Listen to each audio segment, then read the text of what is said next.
Welcome to the Miss Juneteenth pageant. I will never get over seeing Miss Juneteenth cleaning toilets. Hey guys, it's Sean O'Connell, the managing director here at CinemaBlend, and I wanted to call your attention to a new film that's coming to digital and video on demand on June 19th. It's called Miss Juneteenth, and it's a really great, heartwarming, and award-winning film that played the film festival circuit early this year before Hollywood sort of ground itself to a halt. I'm glad that it's getting a release in some form because I think it's worth your time. I want to dive into our review and tell you all the reasons why I think you should see it, but before we do that, do me a favor, hit subscribe, turn on your notifications. Every time we post a video like this on CinemaBlend's YouTube page, we want you guys to come over here and enjoy it. Miss Juneteenth is basically centered around a beauty pageant in Texas, and it's focusing on the holiday of Juneteenth, which is the first time that slaves found out that they were set free after the Civil War. It dates all the way back to 1865, and it's 2.5 years after the Emancipation Proclamation was declared, but it took that long for Union soldiers to make it down to Texas to let slaves know that they no longer had to be slaves and that they were freed. Juneteenth is a very special day that's still celebrated to this day, and in this film, it's the reason for this beauty pageant in this town. We meet the main characters in Miss Juneteenth, and it really cements the fact that the film focuses on the relationship between mothers and daughters. And I'm a father and a parent, but the film spoke to me on a lot of levels that I could easily see with parenting and raising a teenager and wanting them to make some choices that make them independent, but also make some choices that keep them on the right path going forward. I'm going to focus on Nicole Behari, who plays Turquoise, and she was a former Miss Juneteenth winner who hasn't necessarily made the most of the opportunities that a win in the pageant would give her. She's a single mom, she's incredibly hardworking, but the people who have graduated from the Miss Juneteenth pageant have gone on to really great academic heights, have been really accomplished in society, and through a various string of obstacles, Turquoise has not been able to accomplish that. I know that you are looking to replicate your success. What's her problem? I beat her. She has a beautiful daughter played by Alexis Chikese, and her character's name is Kai. And of course, Kai is now eligible age for the pageant. And for so many different reasons, Turquoise wants her daughter to participate. And Kai kind of wants to also, mainly because she wants to please her mom, but mainly because she wants to see if she's up for the task. And the relationship shown on screen in Miss Juneteenth is really, really beautiful. It's one of those ones that's totally credible. The bond between the two actresses is tangible. I mean, they do really come across as a mother and daughter, especially when the film starts to throw curveballs at both of the characters to see where the pageant's going. And it's funny, like you could do a beauty pageant story and get into the over-the-top comical aspects of it, but by digging down into the relationship between Turquoise and Kai, I think that it finds a more emotional, compelling angle to the beauty pageant, and it never sort of pushed it over into comedy or spoof. It was a lot more emotional and got you invested as an audience. I want to take the time to really talk about the growth of Kai as a character and how Alexis Chikese brings this character along from where we meet her at the beginning to where she ends up at the end. And some of that is tied to the fact that we learn a lot in Miss Juneteenth about the history of the Juneteenth holiday. It's not one that I was overly familiar with, and I learned a lot about it from this film.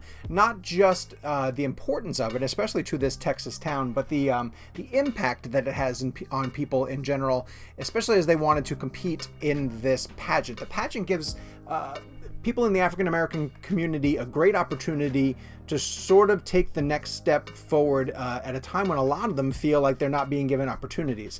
There's a barbecue place where Turquoise works, and she works really hard while she's there, but she gets a lot of insight and lectures from the owner that says, you know, nothing is going to be handed to you. You have to fight really hard for what you're going to be given in this world.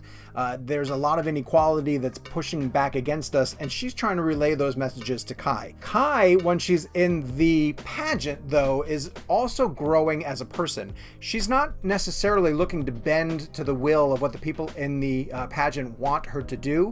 And it's a lot of training about how to groom your etiquette, how to become a better contributor to society. But what Kai ends up bringing to the pageant is more of what she can do. And that shows the growth of her as a character that I thought was a really great angle for Miss Juneteenth to take and made it stand apart from movies that have sort of gone down this road before and explored different avenues.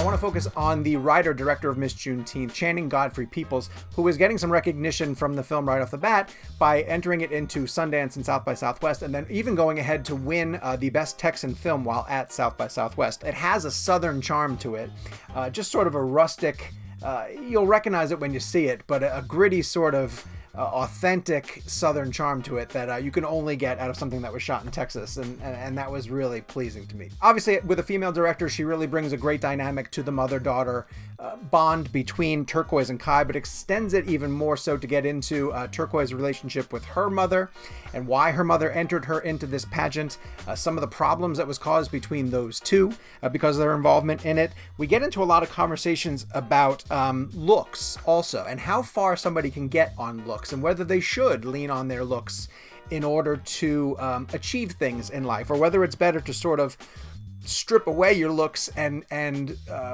accomplish things because of the work that you put into it. I thought that was a really great component of the script that I wasn't expecting to see through Miss Juneteenth. It has a lot of recognizable problems, whether at work or at home, that I think almost any audience member is going to be able to dial into, and I credit Channing Godfrey Peoples' script because of that. But it's also just such a universal crowd pleaser. Like, you invest in the path of all the characters going forward. You want to see, me in particular wanted to see Turquoise succeed in pushing Kai forward, because as a parent, I dialed into that aspect of it as well too. And you always want the best for your kids, essentially, but you want them to make the decisions that are going to push them forward on their own too. It's a little bit of them leaving the nest, and I found that to be really emotional and really, really touching. And I credit the direction and the writing of Channing Godfrey Peoples, but also just the performances that she got out of her cast. I thought that was fantastic. It's also pretty impressive that Miss Juneteenth looks like it's Channing Godfrey Peoples' debut feature film. She's had a couple of shorts to her credit, and that's a great place to sort of learn on the job, but you cannot tell that this is a first-time filmmaker stretching out with their first feature. Miss Juneteenth is really accomplished. Again, I sort of pointed out about the fact that it gets amazing performances out of its cast, but it has a really great grip on the material that it wants to cover and knows the emotional through line that it's trying to get through. And there are places where you could see that it might have got distracted with some side characters that want to be obstacles to both Turquoise's journey and also Kai's journey. But they are not overplayed. They are just enough support to sort of bring them through, and that's why I thought the film never really lost sight of what its finish line was going to be, and that's a difficult thing for a first-time filmmaker to accomplish. Because of all the things I talked about above, I'm giving Miss Juneteenth 4 stars out of 5, and I love the fact that it's going to video on demand, because it's one of those films that I think would struggle to find its spot in a crowded multiplex, as all of these tentpole blockbusters are fighting for screen space. It's exactly the type of film that would sort of get relegated to maybe a small art house screen, if it even got theater space at all. On video on demand, this is a great opportunity for parents to rent something and enjoy it with their teenagers, have some conversations afterwards about a lot of the difficult things that are brought up in the film, and just be inspired by the journey of both of these women, because it really was a compelling and emotional ride that I did not expect to get out of a movie that came from a first-time filmmaker. Hit the comment section if you do decide to rent Miss Juneteenth, and tell me what you guys thought about it. I really want to find out if it worked as well for you as it did for me. While you're down there in the comment section, of course, hit subscribe, turn on your notifications. That way, every time we post a new video here on CinemaBlend's YouTube page, you guys can come over and watch it with us right away.